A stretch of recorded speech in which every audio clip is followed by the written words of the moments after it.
مضامین قرآنی افضل مشکات کی زبانیں۔ پارہ نمبر 5۔ پانچویں پارے کی ابتدا والمحصنات من النساء کے الفاظ سے ہوتی ہے۔ پورا پارہ سورہ نساء پر مشتمل ہے۔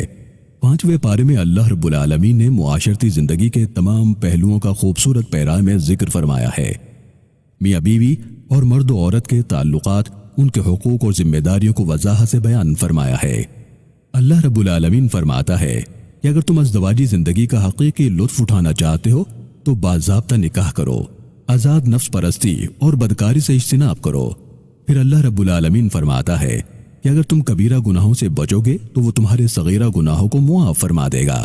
پانچویں پارے کی ابتدا میں اللہ رب العالمین فرماتا ہے کہ ہم کسی کو زیادہ اور کسی کو کم عطا کرتے ہیں، چنانچہ اس کی تقسیم پر راضی رہو اور اس کا فضل مانگتے رہو۔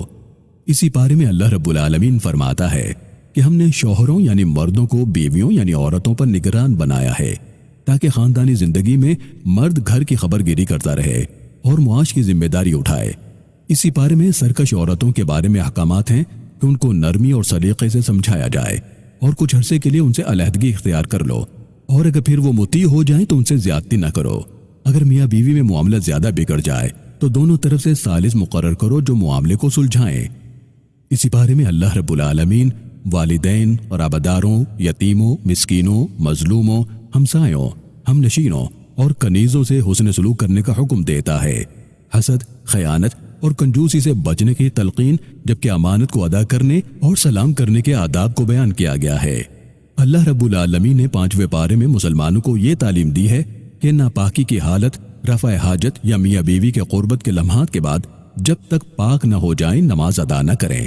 اسی پارے میں اللہ رب العالمین شرک کی قباحت کے بارے میں ارشاد فرماتا ہے کہ یہ اتنا بڑا جرم اور گناہ ہے کہ وہ سب گناہ معاف کر سکتا ہے مگر شرک جیسے جرم کو معاف نہیں فرمائے گا۔ پھر اللہ رب العالمین یہ بھی فرماتا ہے کہ قیامت کے دن رسولوں کو گواہ کے طور پر پیش کیا جائے گا کہ انہوں نے اپنی اپنی امت کو خدا کا پیغام پہنچا دیا تھا مگر انہوں نے اس پر عمل نہ کیا۔ اطاعت رسول کے حوالے سے اللہ رب العالمین نے ذکر فرمایا کہ رسول کی اطاعت در حقیقت اسی کی اطاعت ہے۔ اسی بارے میں اللہ رب العالمین نے مسلمانوں کو جہاد کرنے، کفار و مشرکین کی تکالیف اور مظالم سے بچنے کے لیے ہجرت کرنے کا درس دیا ہے، جبکہ رسول اللہ صلی اللہ علیہ وسلم کی مخالفت کرنے سے منع فرمایا اور باز نہ آنے کی صورت میں جہنم کو ٹھکانہ بتایا۔ پارے کے آخر میں اللہ رب العالمین نے منافقین کا ذکر فرمایا کہ کس طرح وہ نماز اور دوسرے اعمال میں سستی اور لاپرواہی کا مظاہرہ کرتے ہیں۔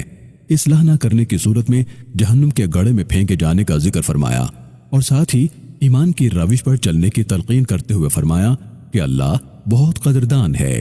اللہ رب العالمین ہم سب کو اپنے احکامات پر عمل پیرا ہونے کی توفیق عطا فرمائے، آمین۔